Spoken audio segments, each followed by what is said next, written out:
Hello students, twelfth Night के इस explanation वाले लेसन में आपका स्वागत है। और इस लेसन में अपने करने वाले हैं first explanation of Twelfth Night written by Shakespeare. तो ट्वेल्थ नाइट के बारे में आपको स्टोरी तो इसकी मैंने समझा दी है अपने पिछले लेसन में। इस लेसन में अपने करने वाले हैं सबसे पहली एक्सप्लेनेशन, जो बहुत ही इम्पोर्टेंट है और प्ले का शुरुआती हिस्सा है। ये जो आप देख रहे हो ड्यूक ओर्सिनो, जो इस प्ले का मेजर कैरेक्टर है। और ड्यूक ओर्सिनो के बारे में मैं थोड़ा सा आपको बता देता हूँ कि ये जो पात्र है ड्यूक ओर्सिनो एक राजा है और एक लड़की से प्यार करता है।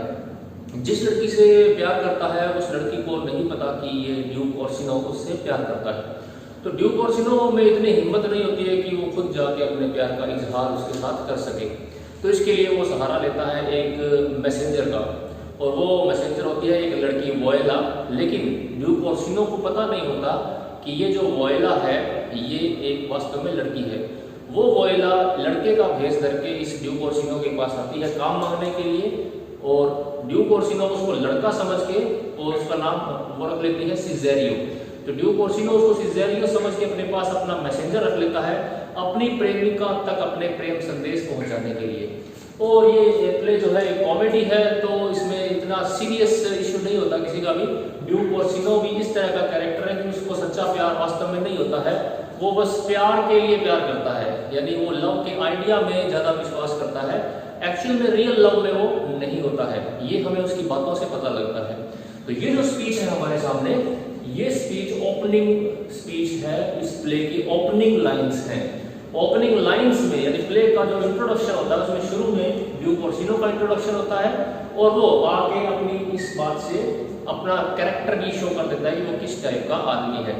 ओके, अब हम इस एक्सप्लेनेशन को इन लाइंस को पढ़ेंगे, समझेंगे, जिससे हमें ड्यूक्स के कैरेक्टर के बारे में भी पता लगेगा और उसके विचार भी पता लगेंगे। और बहुत इंपॉर्टेंट भी है, one of the most important speeches written by Shakespeare about love. In this paragraph, in this speech we are going to find out the views of Orsino about love.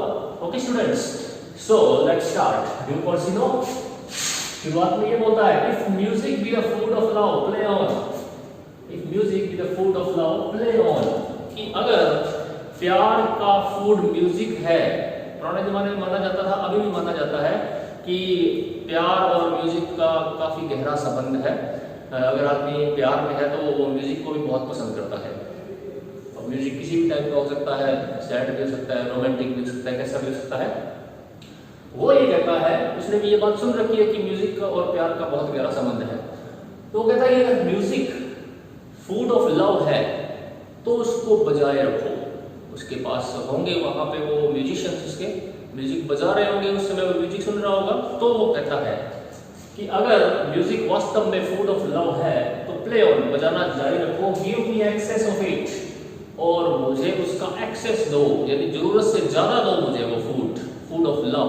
अगर म्यूजिक है तो खूब music बजाओ, इतना music बजाओ that सरफीटिंग का मतलब है जरूरत से ज्यादा, एक्सेस में।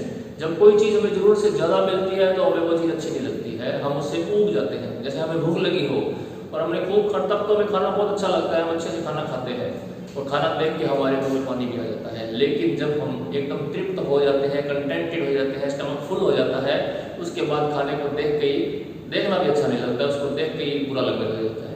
यही बात वो ड्यूक सोच रहा है कि अगर म्यूजिक फूड ऑफ लव है उसको खूब बजाओ, इतना बजाओ कि वो सरफीट कर जाए, यानी जरूरत से ज्यादा हो जाए। द एपेटाइट में सिकन हो, इतना ज्यादा हो जाए कि मेरी भूख जो है वो सिकन हो जाए और डाई हो जाए, यानी मेरी भूख जो है वो मर जाए। यानी खूब म्यूजिक बजाओ ताकि मेरे अंदर का जो प्यार है वो भी खत्म हो जाए। यानी वो प्यार की तुलना म्यूजिक से कर रहा है, कैसी चीज से कर रहा है कि जो जरूरत से ज्यादा जब मिल जाती है तो हमें उसकी इच्छा नहीं रहती है। लेकिन प्यार वास्तव में ऐसा नहीं होता है। ये ड्यूक का ओन वर्जन है लव का। वो क्या सोचता है, तो वो सोचता है कि खूब म्यूजिक बजाओ, मैं जो प्यार से तड़प रहा हूँ, तो हो सकता है कि ज्यादा से ज्यादा म्यूजिक सुनकर मेरे ये जो प्यार की जो एपेटाइट है, मेरा जो प्यार है, ये भी कम हो जाए। So the apatite may sicken and so die. That strain again, it had a dying fall. It had a dying fall. अब वो कहता है उस स्ट्रेन को फिर से बजाओ। स्ट्रेन होता है तराना, म्यूजिक। वैसे तो स्ट्रेन एक लेकिन यहाँ पे म्यूजिकल इंस्ट्रूमेंट के रूप में यूज हुआ है, तो कहते हैं उस म्यूजिक को फिर से बजाओ, दैट स्टे अगेन, उसको दोबारा बजाओ। It had a dying fall, इसका एक डाइंग फॉल है। डाइंग फॉल होने का मतलब है कि ये धीरे धीरे धीरे धीरे कम हो रही है इसकी आवाज, म्यूजिक की आवाज। ओके, यहाँ पर एक आइडिया पूरा हो जाता है। अब ये दूसरा आइडिया शुरू होता है यहाँ पर इस स्पीच में। दूसरा idea, O it came over my ear like a sweet sound. ये जो म्यूजिक है ये मेरे कानों में एक बहुत ही मीठी आवाज के रूप में पड़ा है। ये मेरी कानों में आया है मीठी आवाज से, बहुत ही इसकी मीठी प्यारी आवाज है। That breeze upon a bank of violets stealing और गिविंग ऑर्डर। और ये हवा के उस झोंके के समान है, ये जो म्यूजिक बजा है ये हवा के उस झोंके के समान है जो हवा नदियों से आती है, नदी के किनारों से आती है, और उस नदी के किनारे मान लो बहुत ही सुंदर सुंदर फूल लगे हों, तो जब हवा उन नदी के किनारे से चलेगी जहां पे फूल ही फूल लगे हों, कौन से फूल बताए इसमें, violet, bank of violet, stealing और गिविंग ऑर्डर, और वो खुशबूदार पौधे हैं, खुशबूदार फूल है, तो वहां से जब हवा चलती है तो वो उन फूलों की खुशबू को भी समेट के ले आती है। तो वो ये कह रहे हैं कि जो म्यूजिक है ये उस हवा के झोंके की तरह है जिसमें खुशबू ही खुशबू भरी हुई है। Stealing or giving order, enough, no more, it's not so sweet as it was before। अब यहाँ पे आइडिया खत्म हो गया। यहाँ तक तो वो सारी ही तारीफ कर रहा था अपने म्यूजिकल इंस्ट्रूमेंट्स की कि ये मुझे खूब बजाओ, इसको खूब बजाओ, इतना बजाओ कि मेरे मन से प्यार की जो भूख है वो भी समाप्त हो जाए, और ये तो एक हवा के झोंके की तरह है जिसमें फूलों की खुशबू है। बाद में क्या कहता है, इनफ, बस बहुत हो गया, थोड़ी देर में हक जाता है उससे। यानी हमें उसके नेचर का पता लग रहा है कि किस टाइप का आदमी है। कहता बस करो, no more, it's not so sweet, अब ये इतना अच्छा नहीं लग रहा है, एज इट वॉज बिफोर, जैसा पहले लग रहा था। यानी थोड़ी ही देर में उसका दिल भर गया उससे।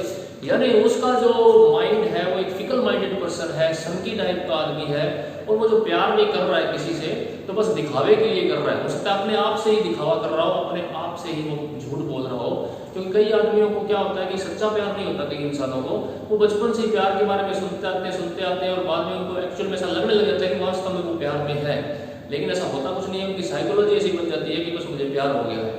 वो सच्चा प्यार नहीं होता, उसी टाइप का आदमी है, बस इसको प्यार की फीलिंग से मतलब है, इससे प्यार हो रहा है और प्यार में कितनी डीपनेस है उससे इसको कोई लेना देना नहीं है। तो यहाँ पे देखो कितनी जल्दी वो इस म्यूजिक से परेशान हो गया, अक गया, जिसकी वो पहले बहुत ज्यादा तारीफ कर रहा था। प्ले में यही होता है, लास्ट में उसको उसकी प्रेमिका नहीं मिलती है, और प्रेमिका जब नहीं मिलती है तो वो जो उसकी मैसेंजर होती है वॉयला, जो उसके साथ लड़का बन के आ रही होती है, वो जब उससे अपने प्यार का इजहार कर देती है तो उससे शादी करने के लिए तैयार हो जाता है।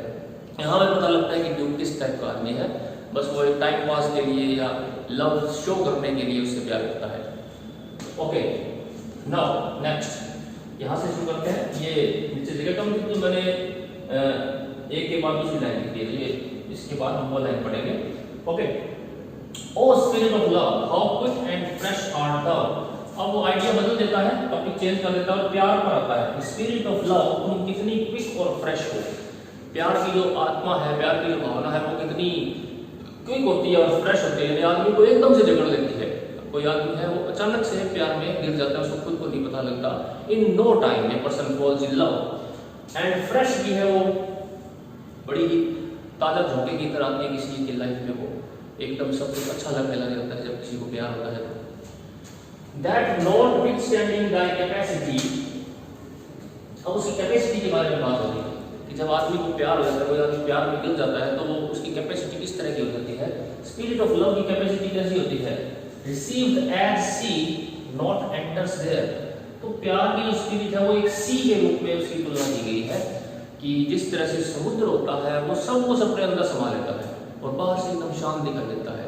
उसके अंदर कोई भी चीज डालते हैं वो डूब जाती है और उसके कोई फर्क नहीं पड़ता। तरह तरह की नदियां आकर के उसमें मिलती हैं और वो सभी नदियों को अपने अंदर समा लेता है, उसको कोई फर्क नहीं पड़ता, कोई उसका जलस्तर ऊपर ज्यादा नीचे नहीं होता है।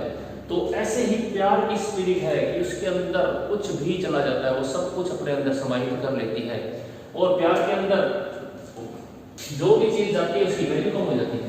ऑफ व्हाट वैल्यूबिलिटी एंड व्हिचसोएवर, तो वो हर चीज को, नॉट का मतलब कुछ भी, एनीथिंग जो उसके अंदर समाती है, जैसे सी के अंदर कुछ भी समाता है तो उसकी वैल्यू कम हो जाती है, वो खराब हो जाती है। और व्हाट वैल्यूबिलिटी एंड व्हिच का मतलब है भले वो कितनी ही बड़ी हो, कितनी ही मूल्यवान हो, कितनी भी ज्यादा उसकी वैलिडिटी हो, कितना भी उसकी ज्यादा यूजफुलनेस हो, सी में जाने के बाद वो बस खराब हो जाती है। तो प्यार में भी ऐसा ही होता है, जब आदमी को प्यार हो जाता है, प्यार में पड़ जाता है, तो बाकी सारी फीलिंग्स होती है वो सब की सब जो है उसके अंदर समा जाती है और वो एकदम निरर्थक लगने लग जाती है। एक चीज अच्छी लगती है बस वो, जिससे अपने को काम होता है। But falls into abatement and low price, तो कोई भी चीज नॉट एंटर्स देयर, कुछ भी चीज जो उसमें एंटर करती है सी के अंदर, भले कितनी ही वैलिडिटी हो, कितनी ही उसकी पिच हो, कितनी ही इंपॉर्टेंट एंड यूजफुल हो, अगर वो उसके अंदर गिर जाती है fall, but falls into abatement and low price, तो अबेटमेंट के अंदर गिर जाती है और लो प्राइस हो जाती है, फिर उसकी वैल्यू कम हो जाती है। और अबेटमेंट का अर्थ होता है उसकी क्षरण हो जाना, खत्म हो जाना, कोई चीज नष्ट हो जाना। तो कोई भी चीज जब उसके अंदर जाती है तो उसकी वैल्यू कम हो जाती है प्यार के अंदर। इवन इन अ मिनट, एक मिनट के अंदर, so full of shape is fancy.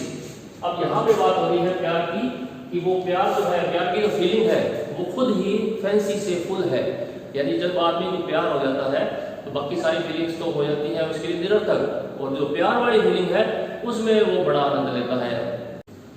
और जो आदमी प्यार के अंदर होता है वो तरह तरह की फैंटेसीज रचता है, तरह तरह की कल्पनाएं रचता है, तरह तरह के विचार आते हैं उसके मन में, तरह तरह की कल्पनाएं कर लेता है। ये जो लाइन है, that is alone is high fantastical, the spirit of love जो फैंटास्टिकल है, यानी बाकी सारी चीजों से उसको कोई लेना देना नहीं होता, सिर्फ प्यार से लेना देना होता है। और प्यार में पड़ा आदमी का माइंड जो है, उसकी इमेजिनेशन जो है वो बहुत ही फर्टाइल होती है।